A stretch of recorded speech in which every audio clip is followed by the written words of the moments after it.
They seated me at table 12 behind a flower arrangement that could conceal a small aircraft, as if I were a humiliating relative they hoped would disappear into the centerpiece. I sweetly smiled and concluded that this charming lad was unaware of the storm he was about to enter.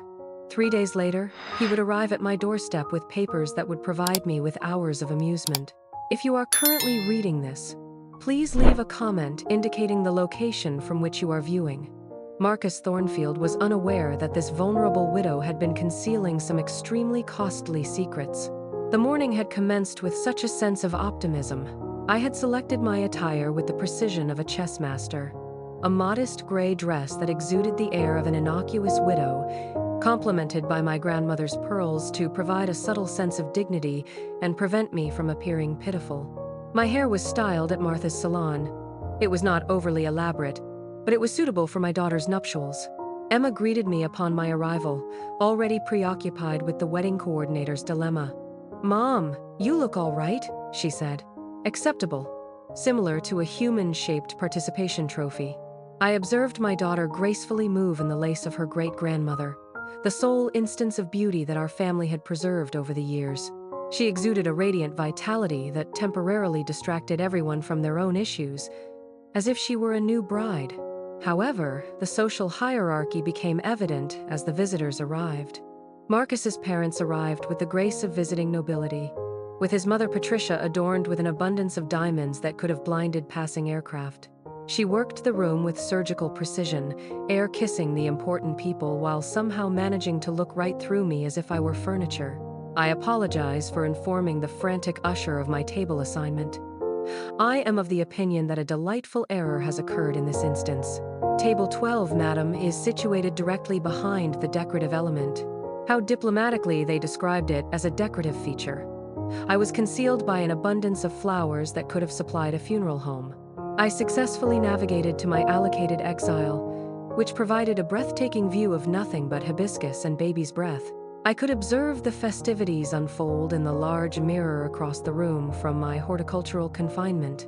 Sylvia Hartley, there I was, with 72 years of accumulated wisdom neatly stowed away like the newspaper from the previous week. I will concede that the ceremony was stunning. Emma glided down the aisle like a character from a fairy tale, and Marcus looked dapper in his costly suit. However, during cocktail hour, I observed an intriguing aspect of my new son-in-law. He exhibited megawatt charm for the obviously affluent guests, practiced politeness for the useful ones, and complete indifference for anyone who appeared to be seeking favors rather than offering opportunities. Additionally, he possessed a variety of smiles. I turned to discover Marcus himself approaching, armed with his most dazzling smile, the one he reserved for individuals he was about to manipulate. "Mrs. Hartley," he exclaimed, indicating toward the reception as if he had personally orchestrated the sunset. "Isn't this just magical? It is likely that you are overflowing with pride." I responded with a voice that was sweeter than artificial sweetener. "I'm practically vibrating with maternal joy." Although I must admit, the perspective from this vantage point is quite instructive. He either failed to recognize the acidity in my tone or elected to disregard it, as a seasoned politician would. I was anticipating the opportunity to spend some quality time together in the near future, in order to truly get to know each other. What a delightful change. While it is common for individuals to accomplish this prior to marrying into a family, I am impressed by your dedication to addressing matters in reverse chronological order. I was able to capture a microscopic pause in his smile, a mere flicker, as if I were a hawk detecting prey. I was contemplating a dinner for the two of us this week. I have some intriguing concepts regarding family collaboration. Family collaboration. How tantalizingly foreboding. I do enjoy a well-executed mystery dinner. Would Thursday be suitable for your hectic schedule? Perfect. I am familiar with this location in the downtown area. Extremely confidential. An exceptional choice for engaging in meaningful conversations. I was curious as to what sort of meaningful conversations would be held. Is my stamp collection thrilling?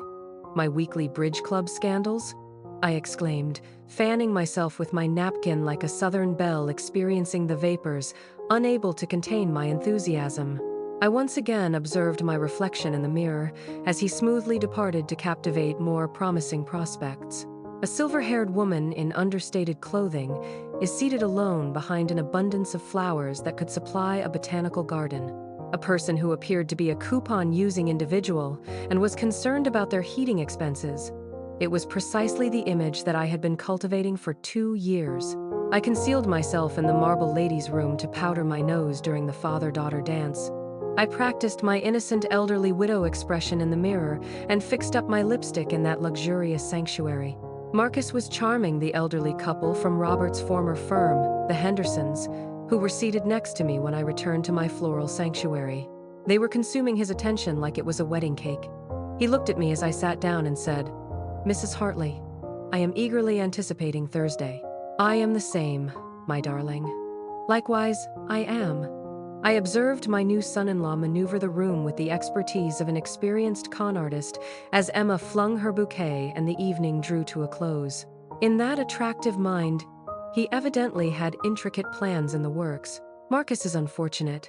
In my 72 years of experience, I had come to understand that the most perilous adversaries are frequently those that are overlooked by others. Additionally, this elderly widow was on the brink of becoming exceedingly hazardous. Before the actual performance commenced, the post-wedding aftermath persisted for precisely 48 hours. Each conversation between Emma and Marcus was a breathless symphony of marital bliss and the amazing way in which Marcus was treating her. Emma made daily phone calls. "He is exceedingly considerate, mother. Always considering our financial security and future protection." The term permeated our conversations like smoke preceding a conflagration. "That is exquisite. Dear, it is imperative that a spouse consider money on a continuous basis, particularly the money of others." "What do you mean?" "Nothing, my darling. The mere fact that financial planning is so romantic." Emma failed to recognize the cynicism, which was likely for the best. The passing of Wednesday was akin to a dental appointment that could not be rescheduled. I spent the day engaging in exhilarating widow activities, deadheading roses, dusting Robert's books, and pondering the topic my charming new son-in-law would like to discuss over what would undoubtedly be overpriced wine. Thursday evening arrived with the same level of enthusiasm as a tax audit. I dressed in a simple black dress that suggested respectability without prosperity, paired with my mother's pearl earrings and Robert's damaged watch, which still appeared dignified from a distance. In accordance with my role as a modest widow, Marcus had selected a restaurant that pronounced water with a French dialect, and the waiters regarded you as if you were personally responsible for their artistic disappointment. Upon my arrival, he was already seated and exuded the confidence of an accomplished young executive. He almost seemed to float from his seat. "Sylvia, you are positively radiant." "I am grateful, my darling. This location is undoubtedly noteworthy." And it was something, right? The type of thing that made you question whether they charged an additional fee for the privilege of feeling insufficient. We placed an order for wine. He insisted on a container that likely contained more syllables than my high school diploma and proceeded with what he evidently believed would be a straightforward conversation. He commenced by swirling his wine in the manner of a sommelier with grandiose aspirations. "What is your approach to independently governing your life?" "Oh, that is simply excellent. The majority of tasks appear trivial after 72 years of practice. Certainly, of course. However, it is inevitable that it will become overwhelming at moments." "All those considerations? That large house?" He was fishing in a trout reservoir with the delicacy of dynamite. I maintain my own amusement, as Robert consistently asserted that I possess an abundance of opinions to satisfy 3 individuals. He laughed. That practiced boardroom laugh that likely worked miracles on gullible elderly relatives and investors. "That is truly amazing. However, in all seriousness, are you not concerned with practical matters, finances, legal issues, and individuals who may exploit your benevolent nature?" It was located there. The genuine subject matter, adorned with concern and served with costly wine. "Marcus, should I be concerned about a particular matter?" "I am not particularly concerned. However, I am adequately equipped. You are aware of the complexity that can arise, particularly for an individual in your situation. My distinctive circumstance, similar to widowhood, it was an uncommon medical condition. Additionally, what specific circumstance would that entail?" He leaned forward, his voice descending into the confidential tone that men employ when they are about to elucidate something to the small woman. Living independently, making significant decisions without guidance, and being susceptible to individuals who may not have your best interests at heart? Presumably susceptible to individuals such as him. How considerate of you to be concerned about my vulnerability. I have been conferring with my counsel regarding protective measures for individuals in circumstances similar to yours. Protective measures. How deliciously patronizing. What type of protection are we discussing? With the grace of a magician extracting a rabbit from a headdress, he reached into his jacket. He extracted a manila folder and placed it on the table with the reverence of the sacred grail. A few fundamental paper documents. Nothing extraordinary. Merely precautionary measures in the event that you require assistance in making critical decisions. I approached the folder with the same enthusiasm as if I were handling a live serpent.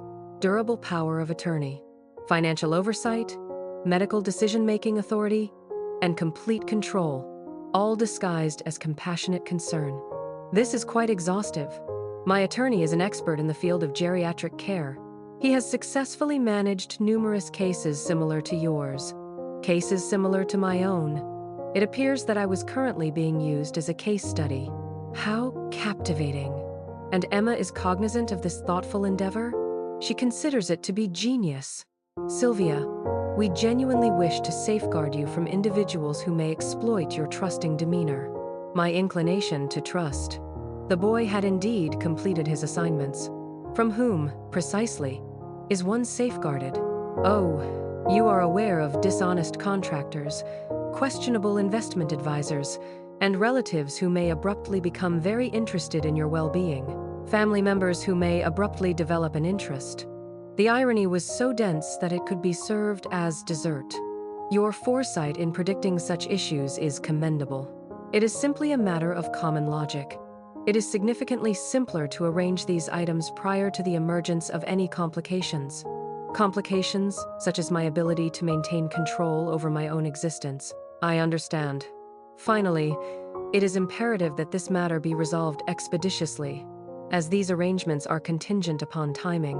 The longer you delay, the more inquiries you may receive regarding your ability to make such decisions. My capability. He was already establishing the foundation for declaring me incompetent, I said, closing the folder and placing my palms on top of it as if I were blessing it. Careful consideration is undoubtedly necessary in this case. His countenance was flooded with relief, as if he had recently secured a significant client. My attorney did emphasize that expeditious action would be advisable, but of course, you are free to take all the time you need. I will certainly wish to consult with my own legal counsel before I have had the opportunity to reflect or consult with anyone with functioning brain cells. His expression was akin to a candle in the wind as it flickered. Do you have your own attorney? Oh, sure. I understand that it may appear trivial, but I would prefer to have someone elucidate the matter in a manner that is more accessible to my undeveloped intellect. Sylvia, I am of the opinion that we should conclude this matter tonight. Efficient management of these matters is optimal. Efficiently. I was plundered before I could even realize it.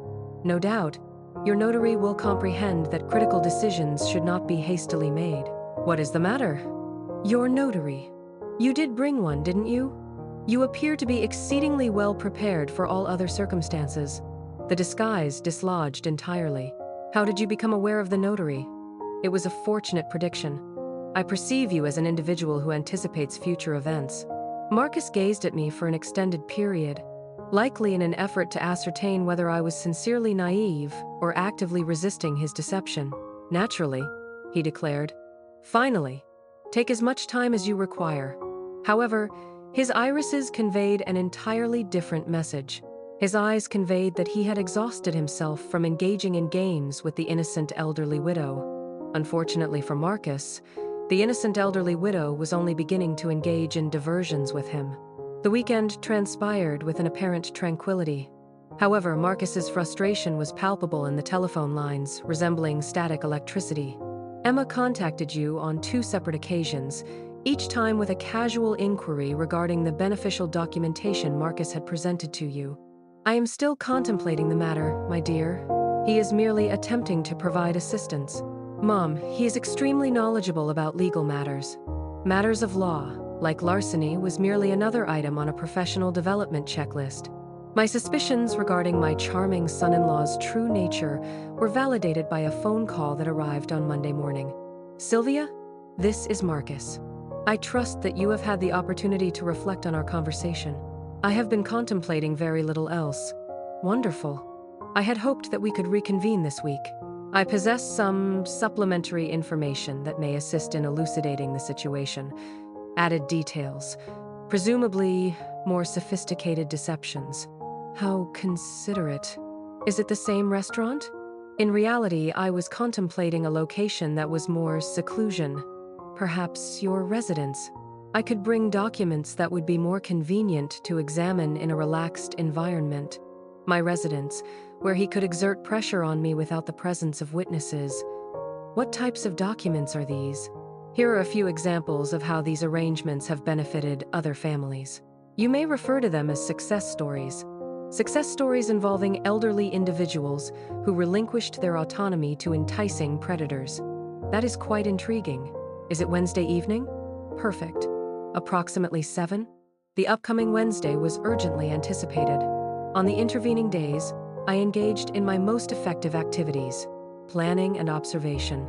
I would ensure that the game was contrived in my favor if Marcus desired to play games at my residence.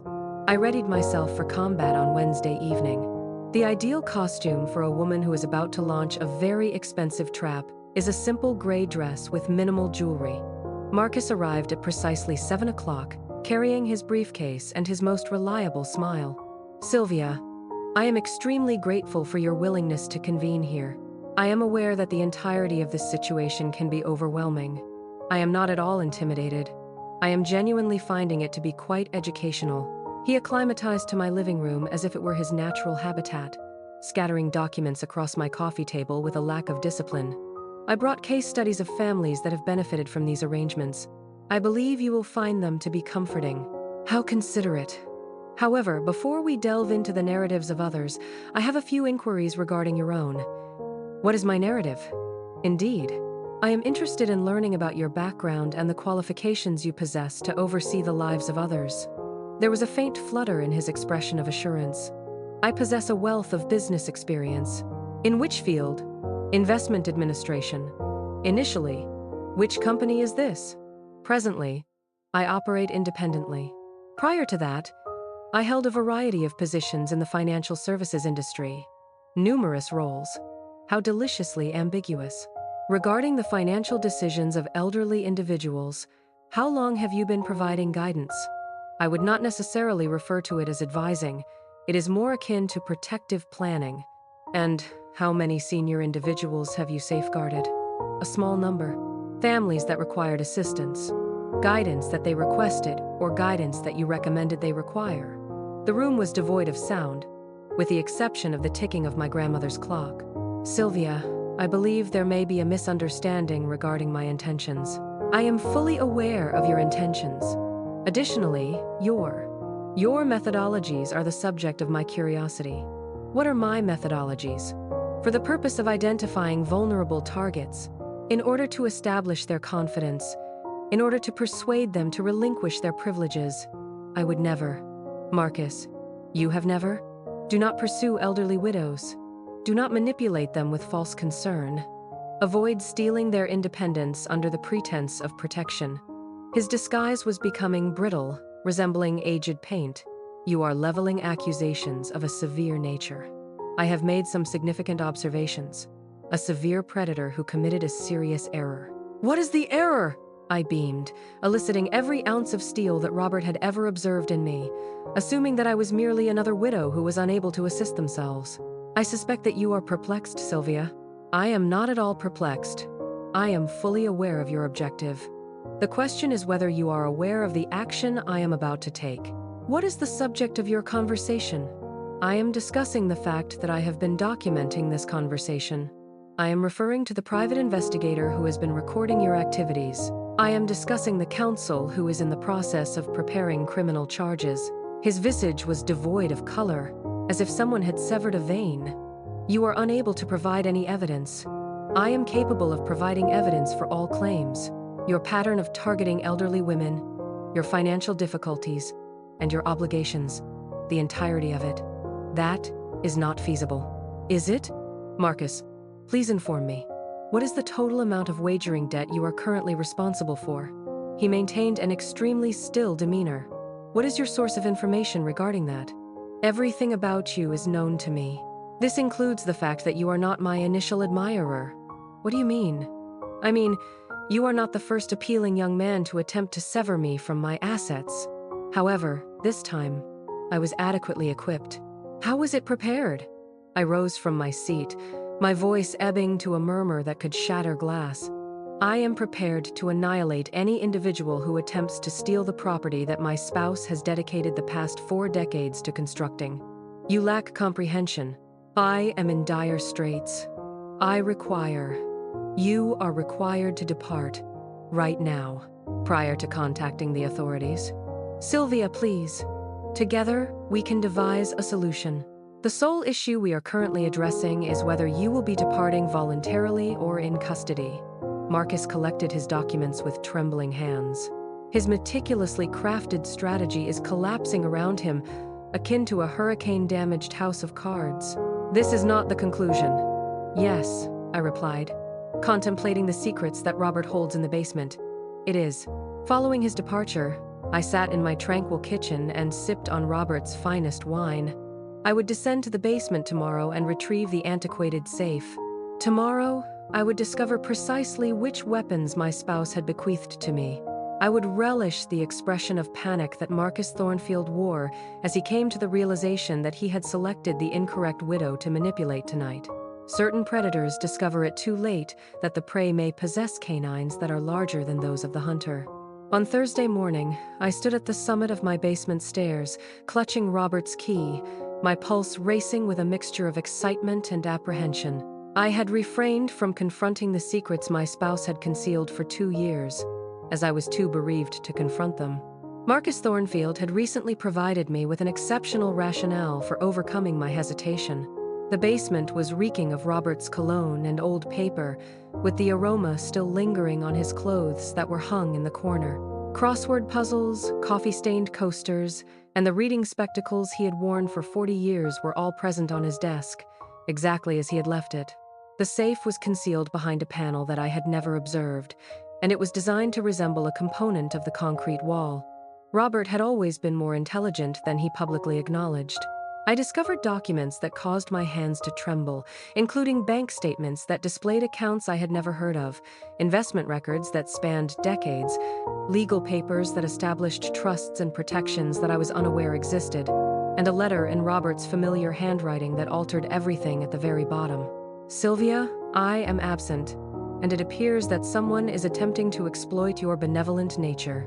I regret that I failed to inform you about the $33 million that are entirely yours and are being properly safeguarded. I lived modestly in order to ensure that we would die affluent, and I concealed our wealth to ensure that you would be protected from predators, similar to the individual who compelled you to open this safe. 33 million euros. My eyes were awash with numbers as I slumped into Robert's antiquated chair. 33 million euros. More money than I could possibly expend in 10 lifetimes, the missive continued. This envelope contains a business card for Carol Peterson. She has been responsible for all aspects of my care since I fell ill. She is aware of the potential hazards you may encounter and has provided you with guidance to assist you in resisting them. Please ensure that the property I have constructed for you over the course of 40 years is not stolen by anyone. Use every rupee if necessary. Make them regret the day they decided to interfere with my wife. I promptly dialed Carol's number after discovering her card. Peterson Law Office. Hello, I am Sylvia Hartley. I am under the impression that my spouse, Robert, facilitated your assistance for me. I have been anticipating your contact for 2 years, Mrs. Hartley. Is it possible for you to visit today? In what time frame? What about immediately? Carol Peterson's office was not at all the formal legal chambers I had anticipated. Family photographs are interspersed among law degrees, which are modern and bright. She was younger than I had anticipated, possibly 50 years old, and she possessed a handshake that could shatter walnuts. Additionally, She had keen eyes. "Sylvia, please take a seat. Robert informed me that this day may occur." "What day is it?" "The day on which an individual attempted to coerce you into relinquishing your rights." She dispersed documents across her desk. I had never anticipated the existence of trust documents, investment records, and legal protections. "Your husband was exceedingly foresighted. Within 2 years of his passing, he anticipated that an individual would contact you, likely through family connections, in an attempt to seize control of what they perceived to be modest assets. However, they are not demure. No, they are not. $33 million, which is entirely safeguarded by an irrevocable trust. Everything is under your control, however, no one else has access to it, even if they somehow acquire power of attorney. Even if I executed Marcus's paperwork? Nevertheless, this was specifically created by Robert to safeguard you from precisely that type of manipulation." I reclined, experiencing a sense of clarity that had not been present in my life for the past 2 years. Marcus is prohibited from handling any of it. Marcus is incapable of handling a single cent. However, the most significant aspect is that you now possess the necessary tools to ensure that he never attempts to replicate this behavior again. "What do you mean?" Carol smiled with an expression that appeared to be almost predatory. "In other words, we are going to destroy him so completely that he will spend the remainder of his life warning other predators about the dangers of underestimating widows." "In what manner?" "We are planning to investigate each financial transaction he has made over the past 5 years, as well as file criminal charges for attempted fraud and civil complaints for damages." "What is the legality of that?" "It is entirely permissible for an individual to attempt to defraud you. We will ascertain the source of his funds, their destination, and any additional debts he may have. We will disclose his entire operation." "What is the operation?" "Oh, sure. Marcus is not an individual who operates independently. A vast network of individuals targets elderly victims. We are going to locate them all." I contemplated Emma's weeping as she discussed Marcus's debts and the meticulous manner in which he had manipulated both of us. "What is the outcome of my daughter's marriage?" "Emma will make that decision with comprehensive information, rather than lies and manipulation. Additionally, what about the financial aspect?" "Remains confidential until you determine otherwise." Robert's plan is appealing in that it allows you to either continue to exist as you have been or purchase a yacht tomorrow. It is your decision. I collected the trust documents, experiencing a sensation of holding lightning in my hands. "When should we commence our resistance?" "We have already initiated the process. The instant you entered my office, Marcus Thornfield was transformed into a target rather than a hunter." I could not bring myself to stop contemplating Robert's letter as I drove home. He had anticipated this outcome. He had made the necessary preparations. He had equipped me for a conflict that I was unaware was imminent. However, he had also granted me the authority to emerge victorious. Emma contacted me that evening. "Marcus appears to be extremely distressed regarding an issue, Mother. He refuses to disclose the events that transpired during your meeting." We engaged in an engaging discussion regarding his aspirations for my future. "What types of strategies are in place?" "The type that presumes I am incapable of safeguarding myself. He is merely attempting to assist you, Mother. Dearest, there are aspects of your spouse that you are unaware of, facts regarding our family's finances that you are unaware of. I believe it is time for you to acquire the truth tomorrow." "What is the truth?" "What your father truly bequeathed to me. Additionally, the truth regarding my response to any individual who attempts to take it." The silence emanating from the other end was overpowering. "Mother, you are frightening me." "All right. It is time for an individual in this family to be appropriately frightened." I sat in my kitchen, holding Robert's letter, contemplating the $33 million and the war it was about to purchase for me after Emma hung up. Marcus Thornfield believed that he was pursuing a widow who was in need of assistance. He was on the brink of realizing that he had entered the lair of a dragon who was both extremely affluent and extremely enraged. Additionally, dragons do not engage in negotiations with criminals. They cause them to be consumed by fire. Carol Peterson's call on Friday morning brought the sweet promise of professional retribution. I located an attorney who specializes in the prosecution of elder fraud. She is interested in meeting with you today. In what time frame? This afternoon. Indeed. Marcus's case is of great relevance to her. For what reason? She believes that he is a component of a more extensive operation. Our ability to demonstrate this would enable us to bring down the entire network. The district attorney's office was the location of the afternoon meeting, during which I encountered Sarah Chen, a prosecutor with a keen eye who appeared to have consumed insurance fraud for breakfast. Mrs. Hartley, please provide me with information regarding your son-in-law's methodology. I guided her through each conversation, manipulation, and meticulously crafted lie that Marcus had presented to Emma and me. She stated, "Classic pattern," as she took notes. Relationship with family. Pressure from the financial sector. There is a pressing need to sign documents. He has previously executed this action. How can you determine this? Due to the fact that novices make errors. Marcus was aware of the precise emotional triggers, legal phrases, and timeline structure. This is his occupation. So what are we to do? We establish a trap, deceive him into believing that he has prevailed, and subsequently record his subsequent actions. Carol leaned forward. What type of snare is this? Mrs. Hartley contacts him to inform him that she has reevaluated her decision and is now prepared to proceed with the signing of the documents. Everything is documented. His response, instructions, and timeline. And then? Subsequently, we apprehend him as soon as he brings a notary to witness the signature. I smiled as I reflected on Marcus's desperation, his gambling debts, and his absolute conviction that he had deceived a helpless widow. When will we deploy this trap? Monday. This provides us with the opportunity to establish recording equipment and collaborate with the authorities over the weekend. On Saturday, I dedicated the day to the preparation of my life's most significant performance. I rehearsed my lines about feeling secure under Marcus's protection and honed my grateful widow voice. Emma arrived on Sunday, appearing bewildered and distressed. Marcus has been behaving in an unusual manner, Mother. He is incessantly inquiring about your father's financial situation, specifically whether you have any concealed accounts or investments. What did you inform him of?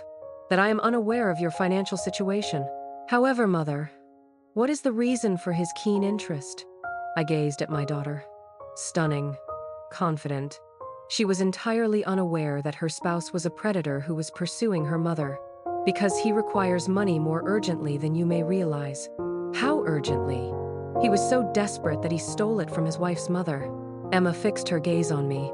Are you truly under the impression that he is attempting to defraud you? I am aware that he is. The inquiry pertains to your readiness to observe evidence. What type of evidence is required? The type that will end your marriage but preserve your mother. Emma maintained her silence for an extended period. Subsequently, demonstrate. I contacted Marcus on Monday morning to discuss the performance of my lifetime. Marcus? Yes, it is Sylvia. I have been reflecting on our discussion. What? The exhilaration that was concealed beneath his carefully controlled voice was audible to me. I believe you are correct. I require safeguards. I would like to proceed with the completion of those documents. The relief in his voice was evident. Sylvia, that is truly amazing. What time would be most convenient for you? As quickly as possible. This weekend served as a wake-up call regarding my vulnerability. Perfect. It is feasible for me to prepare all necessary materials by this afternoon. This afternoon, I allowed a hint of elderly perplexity to infiltrate my voice. Isn't that quite rapid? Efficient management of these items is optimal. I will bring my notary, and we will sign all necessary documents, ensuring your complete protection. Guarded. From him. I will comply with your recommendation. Let's say 3 o'clock. Where is your residence? 3 o'clock appears to be an ideal time. Carol, who was overseeing the recording apparatus, nodded in approval after I terminated the call. In its entirety, he accepted the lure. What is the next step? We are now anticipating that he will hang himself with his own rope. At precisely 3 o'clock, Marcus arrived with his notary, his briefcase, and his most dependable smile. He dispersed documents across my coffee table, and concealed cameras captured every detail. Sylvia, I am overwhelmed with gratitude that you are taking this initiative. I came to the realization that you were correct about the hazards. Guidance is required for an elderly individual such as myself. Exactly. Emma and I will now be authorized to safeguard your interests as a result of these documents. All of my interests? Each and every one. Financial decisions, medical decisions, and living arrangements. Everything. Accommodations. He was already preparing to store me in a location that was convenient for him. Additionally, this must be notarized today due to, as a result of delays, complications arise. The sooner we implement this, the more secure you will be. I grasped the pen, allowing my hand to tremble slightly. This is quite overwhelming.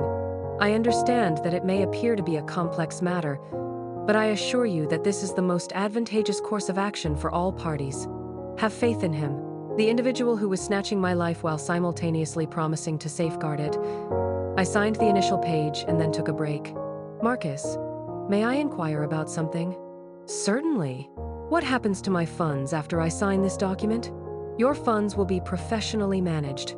There is no need to be concerned about financial decisions, expenses, or investments. By whom? By individuals who possess expertise.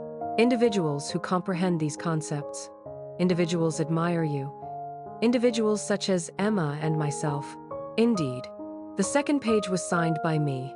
And in the event that I change my opinion at a later time, well, that would be contingent upon your current mental state. These arrangements are intended to be permanent, indefinite, similar to a life sentence, I understand. The third page was signed by me. Marcus, is there anything else I should address? What is that? I believe that there may be more money than you are aware of. His pupils were illuminated in the manner of Christmas morning. Additional funds? It is possible that Robert maintained accounts that I was unaware of. Hidden investments, perhaps. Sylvia, how much more money do you require? And there it was. The avarice. Desperation. The unequivocal confirmation that this was never about safeguarding me. I am uncertain. Potentially substantial sums. Marcus's hands were genuinely shaking at this point. What is the significance of this? Well, I stated, putting down the pen without signing the final page. That is the point at which the situation becomes intriguing. What do you mean? I smiled as I reflected on the $33 million and the snare that we had just sprung. Marcus, you are on detention. You are entitled to maintain your silence. Marcus's face turned white with terror and astonishment as the police emerged from their hiding places. You cannot. Yes, I did. And now? You will discover the consequences of predators that pursue the incorrect prey. He screamed about entrapment and legal challenges as they led him away in shackles. However, I was only able to hear the sound of justice being served with a $33 million side of retribution. That evening, the information was disclosed. A local merchant was apprehended during an elder fraud sting operation. Marcus's perp walk was broadcast on all channels. His expression a combination of disbelief and fury. Emma called, weeping. Mother, what have you done? I have safeguarded myself from your husband's endeavor to seize my independence and assets. However, what about the arrest? What are the fees? This will result in his demise. All right. That was the purpose. How is it possible for you to be so chilly? How can you defend a man who was deliberately preparing to plunder your mother? Emma arrived an hour later, her eyes swollen from tears. I seated her and played the recording of Marcus's confession. Each word that is hungry, each calculated operation. He disclosed his genuine nature at every opportunity. He intended to place me in a convalescent home, my dear. He intended to rob me of all that my father had left me and persuade everyone that I was too decrepit to object. However, he harbors affection for me. He cherishes the item you believed you could procure for him. There is a distinction. I presented her with the financial documents that Carol had discovered, the debts associated with wagering, fake commercial enterprises, systematic targeting of elderly widows. Emma, this is not his initial encounter. You are married to a professional predator. She gazed at the evidence. Her expression alternated between denial, wrath, and sorrow. What is my next course of action? Whatever you desire. However, you will accomplish this with accurate information, rather than through deception and deception. Marcus's father arrived on Tuesday, wrathful and arrogant. Sylvia, you have irreparably damaged my son's life due to a miscommunication. Your son's illicit activities have been disclosed. There is a distinction. He was attempting to provide assistance to you. He was attempting to defraud me. The recordings are not deceptive. This is a form of retribution. Cruel. This is justice. Your son elected to exploit senior women. Presently, he is subjected to the repercussions. Marcus's parole hearing was held on Wednesday, during which he attempted to portray himself as a paranoid widow who had entrapped a concerned family member. The adjudicator was unimpressed. Mr. Thornfield, the evidence indicates a concerted effort to defraud an elderly family member. The bail amount is $500,000, which is equivalent to $500,000. Marcus did not possess any funds. He would be incarcerated until his trial. Carol's visit on Thursday provided me with updates that enhanced the flavor of my morning coffee. Marcus's case is of interest to the FBI. They suspect that he is associated with a multi-state elder fraud operation. What is the size? Numerous potential victims. Assets that have been taken in the millions. The entire operation could be brought down if they are able to convert Marcus. Is he willing to collaborate? It is contingent upon the length of his penitentiary sentence. Individuals are inclined to become quite talkative after 20 years. 20 years. Marcus would be in his mid-30s upon his release, provided that he endured the duration of his imprisonment. Emma's decision was made on Friday. Citing irreconcilable differences and emotional fraud, she submitted a divorce petition. The council was informed by her that she was unable to remain married to an individual who attempted to rob her mother. What about the residence, vehicles, and lifestyle that he offered? All of the items were acquired through fraudulent promises and borrowed funds. I am not interested in anything that resulted from his machinations. Emma returned to her hometown and identified an apartment in close proximity to mine.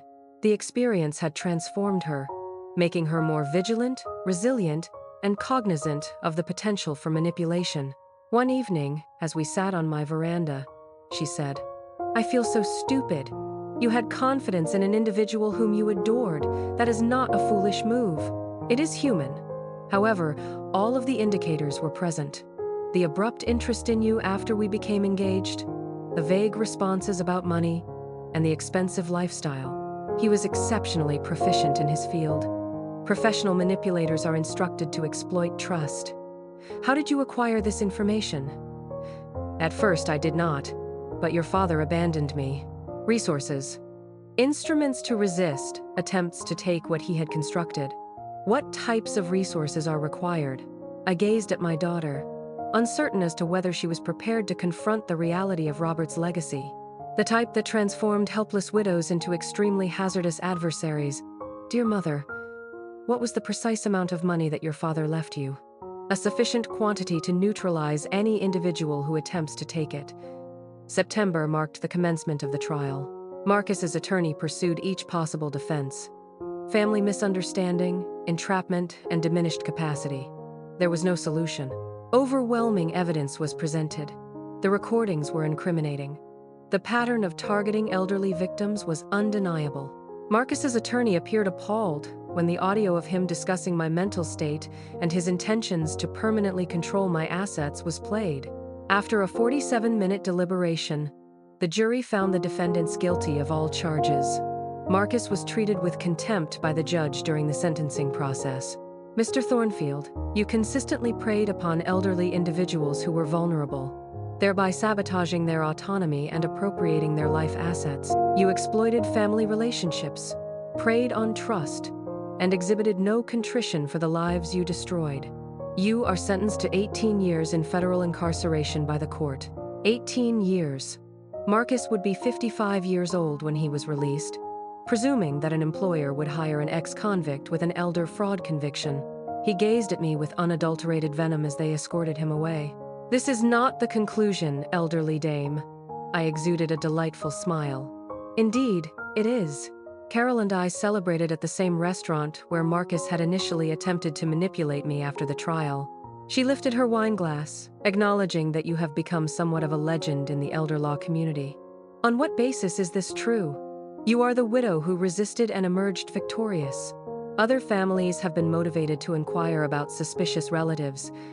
and additional victims have come forward as a result of your actions. All right. Marcus intended for me to endure an ordeal that no one should have to endure. What are your future plans? Emma's life was in my thoughts as she rebuilt it with the knowledge she had acquired through diligent work. I considered the other casualties that Marcus had destroyed over the years. I contemplated Robert's trust and the authority it granted me to safeguard those who were incapable of doing so ourselves. Next, I ensure that this does not occur to any other individual. In what manner? By employing every available resource to locate perpetrators prior to their next victim. Carol grinned. That appears to be quite costly. I have the financial capacity to purchase it. I sat in my kitchen that evening and read Robert's letter for the final time. He was aware that this day would arrive. He had adequately prepared me for it. He had provided me with the necessary tools to prevail in a conflict that I was unaware was taking place. However, he had also granted me the authority to engage in hazardous activities. Marcus Thornfield had discovered too late that certain widows respond with violence, and some of these attacks are catastrophic. In the wake of Marcus's conviction, I received unexpected visitors at my doorstep. Patricia, Emma's mother-in-law, arrived on Tuesday morning, disguised as dignity, but her desperation was palpable. Sylvia, it is imperative that we address this regrettable circumstance. Patricia, please enter. I was inquiring as to when you would arrive. She entered my living room with the pretension of still being in control of the world, but I could discern the deficiencies in her exterior. The jewelry was still present, but it appeared to be of inferior quality. The designer clothing was immaculately ironed, albeit slightly antiquated. This vendetta against Marcus has exceeded the desired level of severity. Revenge? Is that the current term for the process of prosecuting criminals? He committed an error. A single error in discernment should not result in the destruction of an individual's life. Is there a single error? Patricia, your son has consistently targeted elderly women for an extended period of time. This was not an error. It was his business paradigm. Her mask of superiority began to slide, causing her to shift uncomfortably. It is your actions that are causing the family to suffer. Marcus's criminal activities are causing the family to endure hardship. We are in danger of losing everything. The home, the business, and our reputation were all present. Not concern for Marcus, not contrition for his victims, but rather concern for their own social status. What a pity. I am confident that the elderly women Marcus robbed would be devastated to learn about your inconvenience. You lack comprehension. We have obligations and commitments. You were obligated to rear a son who did not exploit vulnerable individuals. What was the outcome of that? Patricia's composure was entirely compromised. What do you require from us? Nothing. I have already acquired the object of my desire. Fairness. There must be something. Money? Public apologies. Certainly. We can come to a mutually acceptable solution. I observed her expression. Observing the desperation she was making an effort to conceal. In reality, there is an action you can take. Her eyes fluttered with optimism. What is the matter? Disappear. Do not remain. Modify your identity. Ensure that no member of your family ever targets another elderly individual. That is irrational. Prison is preposterous. Poverty is unjust. It is preposterous to forfeit your autonomy to an aggressor. My request is entirely rational. Patricia departed without uttering another word, her decorum in tatters. Richard, Marcus's erstwhile business partner, was present on Wednesday. Richard was alleged to have been responsible for the coordination of the elder fraud network. Mrs. Hartley, I believe that we can be of assistance to one another. I am highly skeptic about that. I possess information regarding additional victims, individuals' names, stolen sums, approaches implemented, information that could be beneficial. Recover any losses. In exchange for what? Leniency for Marcus. Maybe a reduced sentence? Early parole? I laughed, actually laughed, at his audacity. Richard, let me explain something. I don't negotiate with criminals. I destroy them. You're making a mistake. We could be valuable allies. You could be valuable inmates, which, coincidentally, is exactly what you're about to become. I called Carol immediately after he left. By Friday, Richard was under federal investigation for his role in the fraud network. The following week brought a parade of Marcus's associates, each trying to bargain their way out of prosecution. Real estate agents who'd helped launder stolen money, lawyers who'd prepared fraudulent documents, bank employees who'd helped move assets. One by one, I sent them all to Carol and the FBI. "You're building quite the reputation," Carol observed during one of our weekly meetings. "Word is getting out that targeting you was Marcus's fatal mistake." "Good. Fear is an excellent deterrent. The federal prosecutor says your case is going to revolutionize how they handle elder fraud networks." "How so?" "Usually, they catch one or two people and call it a victory. Your case is giving them access to an entire criminal organization. And the other victims? 37 confirmed so far, with more coming forward every week. Total damages over $12 million. $12 million stolen from elderly people who trusted the wrong person. Can we get their money back?" "Most of it. The federal asset forfeiture laws are very favorable when criminal enterprises are involved." "What about Marcus specifically?" "His personal assets are being liquidated. The house, cars, jewelry, everything. It'll be distributed among his victims." "Including me?" "You weren't actually victimized financially, since you never signed the papers. Then my share goes to the other victims." "Sylvia, that could be hundreds of thousands of dollars. I can spare it." That evening, Emma came over for dinner, looking healthier than she had in months. "The divorce is final," she announced. "How do you feel?" "Free. Terrified. But free. Terrified of what?" "Of making the same mistake again. Of trusting the wrong person." "Emma, what Marcus did to you wasn't your fault. But I brought him into our family. I gave him access to you. And when you learned the truth, you chose justice over comfort. That takes courage.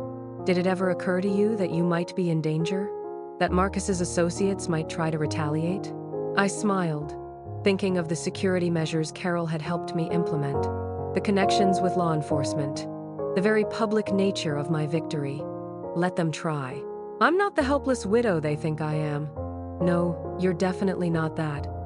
As Emma left that night, I reflected on how much had changed since Marcus first approached me with his fraudulent concern. 6 months ago, I'd been hiding my resources, playing the role of modest widow, keeping my head down. Now I was someone whose phone calls got returned immediately, whose concerns were taken seriously, whose enemies ended up in federal prison. But more importantly, I'd become someone who mattered to people who needed protection. The phone rang, interrupting my thoughts. Carol's voice was excited. "Sylvia, we just got a break in the federal case. Marcus is cooperating." "What's he telling them?" "Everything. Names, methods, locations, bank accounts. The entire elder fraud network is about to collapse. And in exchange, reduced sentence. He'll still do significant time, but not the full 18 years. I thought about Marcus in his prison cell, finally understanding that actions have consequences, that predators sometimes become prey. How much time? Probably 8 to 10 years, with good behavior. 8 years. Marcus would be 43 when he got out, with a federal conviction that would follow him forever. That's acceptable. There's something else.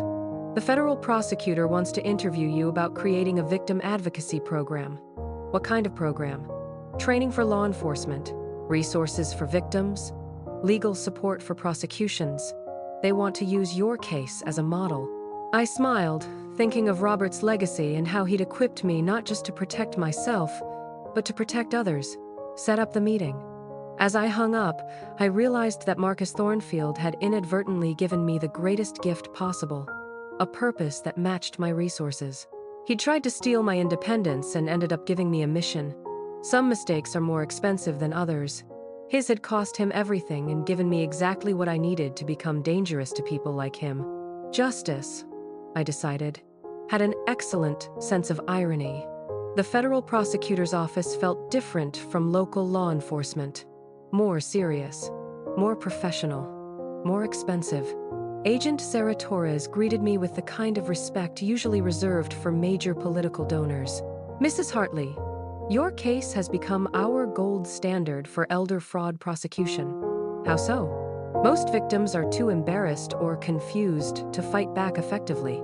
You not only fought back, you destroyed an entire criminal network. I had good resources, and you used them strategically. That's what we want to discuss. Agent Torres spread files across the conference table. Photos, financial records, organizational charts, showing the scope of Marcus's operation. 39 victims across 6 states. Average loss of $300,000 per victim. Total damages approaching $15 million. 15 million stolen from elderly people who'd trusted the wrong, charming young men. What happened to the other victims? Most lost their independence, their savings, their confidence in their own judgment. Several were placed in nursing homes against their will. 3 died while their assets were being systematically stolen. 3 people died while being robbed. The number hit me like a physical blow. What can we do for them? For the dead? Nothing. For the survivors? Everything. If you're willing to help. What kind of help? Agent Torres pulled out a thick folder labeled Victim Advocacy Initiative. We want to create a program that does for other victims what you did for yourself. Legal resources, financial protection, criminal prosecution support. Funded? How? Combination of federal grants, asset forfeiture funds, and private donations. Private donations. She was asking me to bankroll justice for elderly fraud victims. How much would this cost? Initial startup around $2 million. Ongoing operations maybe $5 million annually. $5 million a year. A significant chunk of Robert's trust, but not enough to impact my security. And in exchange, we systematically destroy every elder fraud operation in the country. I thought about the 3 victims who died while being robbed. About the others who'd lost everything to predators like Marcus. Where do I sign? The paperwork took 3 hours. When we finished, I was the primary funding source for the most comprehensive elder fraud prosecution program in federal history. Mrs. Hartley, you realize you've just declared war on a multi-billion-dollar criminal industry? Good. Wars keep life interesting. That evening, Emma and I celebrated the new program over dinner at the restaurant where Marcus had first tried to manipulate me. Mom, are you sure about spending this much money on strangers? They're not strangers. They're people who got targeted by predators like your ex-husband. But $5 million a year is less than I earn in investment income. Your father built this wealth to protect people. I'm finally using it the way he intended. And if the program doesn't work, then we'll build a better one. Money is only useful if you use it for something that matters. Emma raised her wine glass. To making predators pay. To making them extinct. The program launched 3 months later with spectacular results. Within the first week, we'd opened investigations in 12 states. Within the first month, we'd arrested 17 people connected to elder fraud networks. But the most satisfying call came on a Tuesday morning from Agent Torres. Mrs. Hartley, we just arrested Marcus's former mentor. His mentor? The man who taught him how to target elderly women. Been running these schemes for 20 years. Your program gave us the resources to build a case against him. What's his name? William Thornfield. Marcus's uncle. Marcus's uncle. The family business was literally stealing from elderly people. How many victims? Over 100. Dating back to the 1990 seconds. He's been systematically destroying lives for decades. And now? Now he's facing life in prison without parole. The federal charges alone will keep him locked up until he dies. Life in prison for stealing from elderly people. Finally, consequences that matched the crime. There's something else, Agent Torres continued. He wants to make a deal. What kind of deal? Full cooperation in exchange for a reduced sentence. Names, methods, locations of other networks across the country. And you're considering this? We're considering it because his information could help us shut down elder fraud operations in 30 states. I thought about justice versus revenge, about protecting future victims versus punishing past crimes. Take the deal, but make sure he serves significant time. At least 15 years, even with cooperation, 15 years. William Thornfield would be 80 when he got out, assuming he lived that long in prison. Acceptable. The information William provided was devastating to elder fraud networks nationwide. Within 6 months, our program had facilitated arrests in 23 states. The criminal organizations that had preyed on elderly victims for decades were collapsing like houses of cards. "You've become the most feared individual in elder fraud circles," Carol told me during one of our meetings. "They're actually warning each other about targeting widows because they might end up with another Sylvia Hartley situation." What's a Sylvia Hartley situation? Complete destruction of their criminal enterprise, federal prosecution, and asset forfeiture that leaves them bankrupt. Perfect. Fear is the best deterrent. There's talk of naming the federal elder fraud statute after you. The Hartley Act? The Don't Mess with Widows Act was mentioned, but they thought that might be too informal. I laughed, thinking of Robert and how proud he'd be that his careful planning had led to protecting thousands of elderly people. Either name works for me. That evening, I sat in my garden reading the latest program reports. In 1 year, we'd recovered over $40 million for fraud victims. We'd sent dozens of predators to prison. We'd created a network of protection that extended across the entire country. But more importantly, we'd sent a message that elderly people were no longer easy targets. The phone rang, interrupting my reflection. Emma's voice was excited. "Mom, turn on the news! Channel 7. I found the remote and switched to the local news, where a reporter was standing outside the federal courthouse. In a stunning development, authorities have arrested the entire leadership of what they're calling the largest elder fraud network in U.S. history. The investigation, funded by a private donor who wishes to remain anonymous, has resulted in charges against 43 individuals across 15 states, 43 arrests. 15 states. The network that had destroyed so many lives was finally being destroyed itself. Mom, are you watching? I'm watching. How does it feel? I thought about Marcus in his prison cell, about William Thornfield facing life behind bars, about the hundreds of victims who would finally get justice. It feels like your father's money is being used exactly the way he intended. And how's that?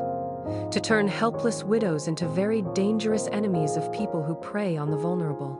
As I hung up, I realized that Marcus Thornfield had made the most expensive mistake in elder fraud history. He'd targeted a widow who had the resources to fight back and the will to destroy anyone who threatened her. But more than that, he'd awakened something in me that I didn't know existed. The absolute determination to protect people who couldn't protect themselves. Robert had left me $33 million to stay safe. I'd used it to make the world safer for everyone.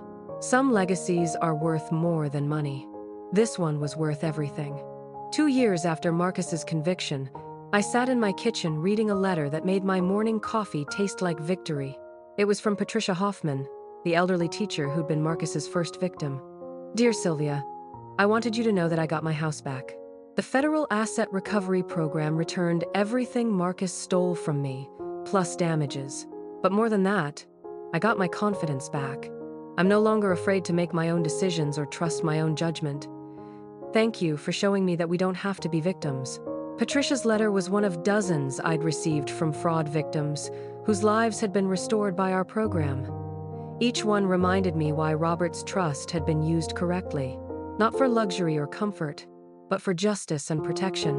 The doorbell interrupted my reflection. I opened it to find a familiar face, Agent Torres, holding a bottle of champagne and wearing the biggest smile I'd seen since Marcus's conviction. "Mrs. Hartley, we need to celebrate." "What are we celebrating?" "The complete destruction of the elder fraud network that started with your case." She followed me into the kitchen, where she spread newspaper clippings across my table like trophies. Final numbers: 67 arrests, 49 convictions, over $80 million recovered for victims. $80 million returned to elderly people who'd been robbed by charming predators. And Marcus's associates? All of them convicted. Richard got 12 years. The lawyers got disbarred in prison time. Even the bank employees who helped launder money are facing federal charges. What about the victims? 93% recovered their stolen assets. The others received compensation from the victim fund you established. 93%. Almost everyone who'd been robbed got their money back. And Marcus himself? Still in federal prison. Still cooperating with investigations. still facing the reality that his choices destroyed his life and dozens of others. I poured 2 cups of coffee, thinking about the chain of events that had started with a humiliating seating arrangement at my daughter's wedding. Any regrets about how we handled this? Agent Torres looked at me seriously. Mrs. Hartley, your case changed how federal law enforcement approaches elder fraud. Before you, we treated these as individual crimes. Now we recognize them as organized criminal enterprises that require comprehensive response. Meaning Marcus Thornfield accidentally created the most effective elder protection program in American history. I laughed, savoring the irony. He really did pick the wrong widow. He picked the wrong everything. Wrong victim. Wrong family. Wrong crime. Wrong decade. Everything about his approach was catastrophically wrong. And now his name is synonymous with failure in criminal circles. We've intercepted communications where fraud networks specifically warn against targeting widows because of the Thornfield disaster. The Thornfield disaster. Marcus had become a cautionary tale for other predators. What's next for the program? Expansion. We're training local law enforcement in 20 more states. We're creating victim advocacy centers in major cities. We're developing early warning systems to identify potential targets before predators find them. Funded how?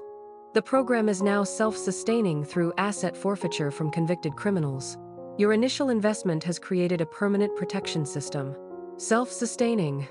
Robert's money had bought permanent protection for vulnerable elderly people. Any new threats we should be aware of? Always.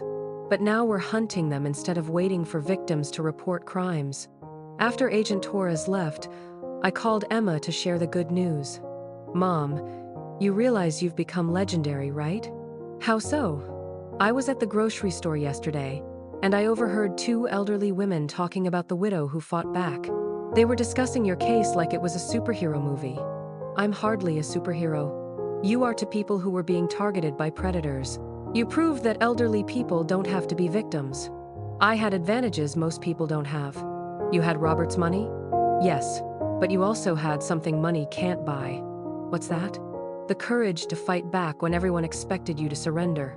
That evening, I walked through my house thinking about how different my life had become. 2 years ago, I'd been playing the role of modest widow, hiding my resources, keeping my head down. Now I was someone whose opinions mattered to federal prosecutors, whose phone calls got returned by senators, whose example inspired other elderly people to resist manipulation. But more importantly, I'd become someone who mattered to people who needed protection. The phone rang, Carol, with news that made my evening complete. Sylvia, I just got off the phone with the federal prosecutor's office. They want to nominate you for a presidential award for public service. What kind of award? The Medal of Freedom for your contributions to elder protection and criminal justice. The Medal of Freedom, the highest civilian honor in the country. That seems excessive for protecting myself from my daughter's ex-husband. It's not excessive for creating a program that's protected thousands of elderly Americans from financial predators. I thought about Robert's letter, about his trust in my ability to use his resources wisely, about the battle fund he'd created specifically for fighting back against people like Marcus. Will accepting the award require public appearances? Probably. The White House ceremony, media interviews, speaking engagements.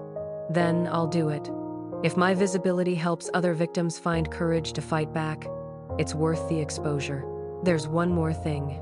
They want Emma to attend the ceremony. Why, Emma? Because your daughter's courage in choosing justice over comfortable lies is part of what made this program possible. Emma's courage. She'd lost a husband, but gained something more valuable. The knowledge that she'd chosen truth over convenient deception.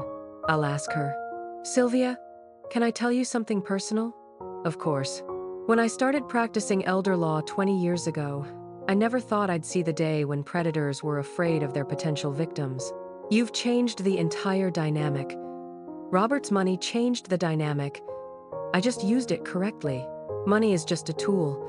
You're the one who turned it into a weapon for justice.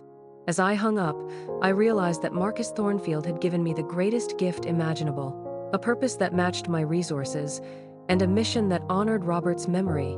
He'd tried to steal my independence, and instead given me a reason to fight for everyone's independence. Some mistakes create exactly the opposite of their intended outcome. Marcus had intended to make me helpless. Instead, he'd made me incredibly dangerous to people like him. And that danger would last for the rest of my life. Funded by Robert's trust and motivated by the knowledge that elderly people deserved protection, not predation. The Medal of Freedom ceremony was 6 months away. I had 6 months to figure out how to use that platform to make predators even more afraid of their potential victims. It was going to be a very productive 6 months. The White House ceremony took place on a crisp October morning that felt like victory distilled into weather. Emma and I sat in the East Room, surrounded by other Medal of Freedom recipients, scientists, artists, civil rights leaders, and one widow who'd accidentally started a war against elder fraud, Mrs. Sylvia Hartley, the president announced, for her extraordinary contributions to criminal justice and elder protection, demonstrating that ordinary citizens can achieve extraordinary results when they refuse to accept injustice. As I walked to the podium, I thought about Marcus Thornfield sitting in his prison cell, probably watching this ceremony on television, and realizing the full scope of his catastrophic mistake. Thank you, Mr. President. 2 years ago, I was a widow trying to live quietly and avoid trouble. I learned something important. Trouble doesn't avoid you just because you're polite to it. Laughter rippled through the distinguished audience. When someone tried to steal my independence under the guise of protection, I discovered that the best defense against predators is becoming a more dangerous predator yourself. The applause was thunderous. This medal doesn't belong to me alone. It belongs to every elderly person who's ever been told they're too old to make their own decisions, too confused to manage their own lives, too vulnerable to protect their own interests. I looked directly into the television cameras. To anyone who preys on elderly people, we're watching, we're organized, we're well-funded, and we're very, very angry. Find a different line of work. The standing ovation lasted 3 minutes. After the ceremony, Emma and I celebrated at the hotel bar, surrounded by Secret Service agents and fellow medal recipients. Mom, did you just threaten criminals on national television? I promised them consequences. There's a difference. The president looked impressed. Good. Presidential support makes our funding more secure. What's next? Next, we use this platform to expand the program internationally. Elder fraud is global. Our response should be, too. The media attention from the ceremony was extraordinary. Within a week, I'd given interviews to every major news network, several international outlets, and 3 documentary filmmakers. Each interview carried the same message. Elderly people were no longer easy targets, and predators who thought otherwise would face systematic destruction. The response was immediate and satisfying. Law enforcement agencies from 12 countries contacted our program, requesting assistance with their own elder fraud cases. But the most satisfying call came from Agent Torres. Mrs. Hartley, we're seeing something unprecedented. What's that? Elder fraud reports are down 60% nationally. Not because fewer crimes are being committed, because fewer people are attempting them. Fear is an excellent deterrent. It's more than fear. Word has spread through criminal networks that targeting elderly people now carries unacceptable risk. What kind of risk? Federal prosecution, asset forfeiture, and the possibility of facing a Sylvia Hartley situation.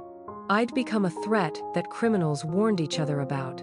Marcus's attempt to victimize me had turned me into every predator's nightmare. Any specific threats against me personally? None credible. Most criminals are smart enough to realize that attacking you would bring down the full weight of federal law enforcement. And the ones who aren't that smart will learn the hard way that some targets fight back with unlimited resources.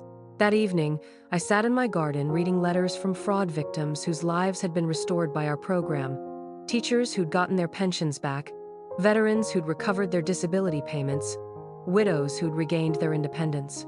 Each letter reminded me that Robert's trust was being used exactly as he'd intended, to protect people who couldn't protect themselves. The phone rang. Carol's voice was excited. Sylvia, Congress wants to hold hearings on elder fraud prevention. They want you to testify. About what? About creating a permanent federal program based on our model. They're considering legislation that would make elder fraud a federal crime punishable by life imprisonment. Life imprisonment for stealing from elderly people. Finally, consequences that matched the damage. When do they want me to testify? Next month? Committee on Aging. Full Senate hearing? National television coverage?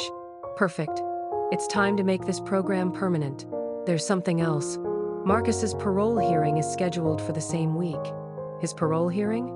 He served 5 years, technically eligible for early release, with good behavior. I smiled, thinking of the timing.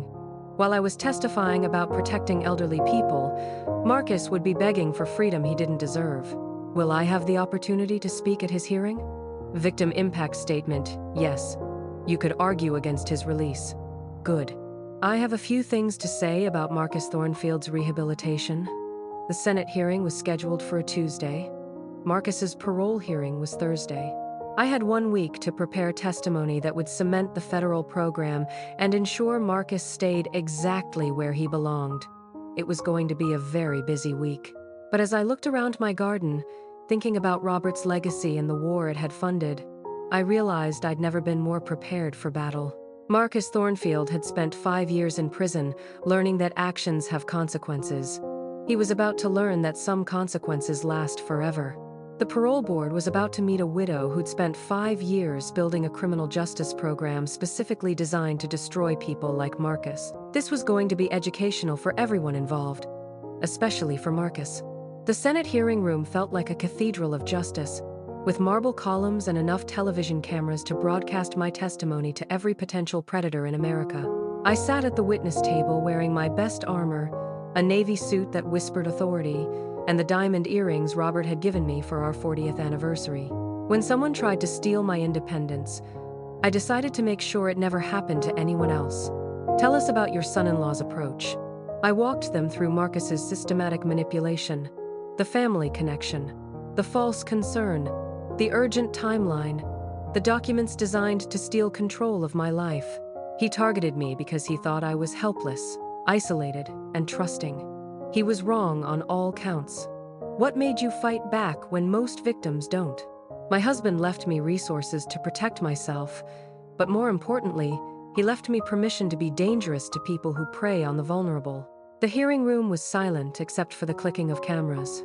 Dangerous how? Dangerous enough to destroy criminal enterprises that target elderly people. Dangerous enough to send dozens of predators to federal prison. Dangerous enough that criminals now warn each other about the risks of targeting widows. Senator Chen leaned forward. What would you say to elderly Americans who feel vulnerable to these schemes?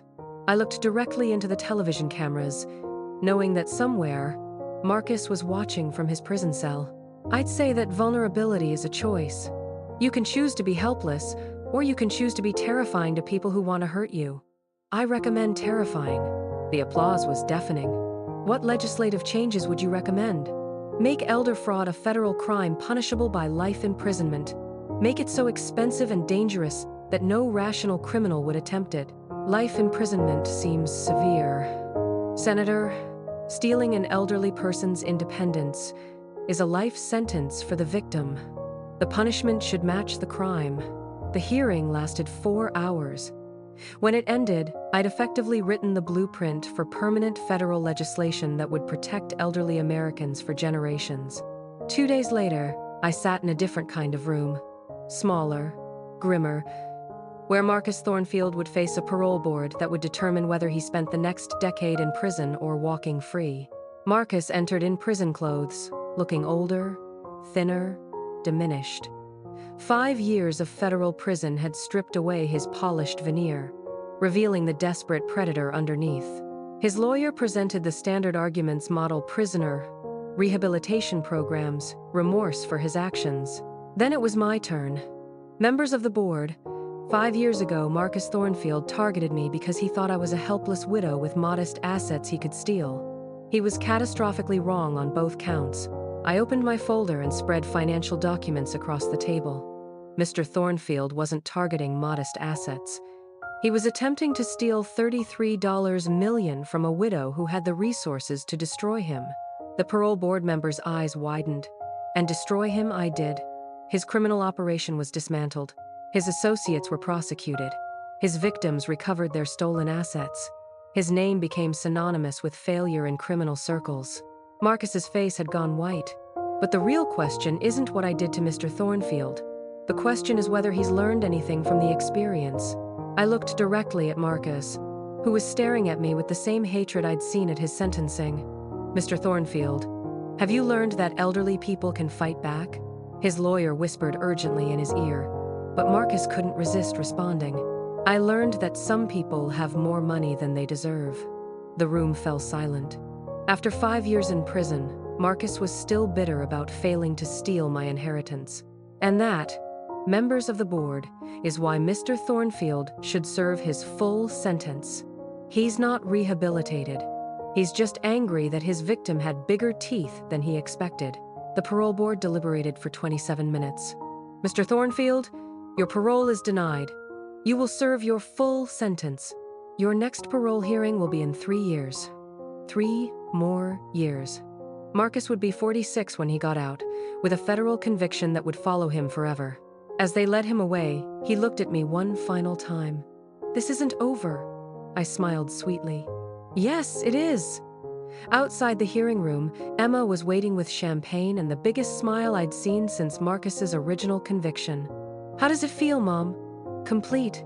Marcus is staying in prison.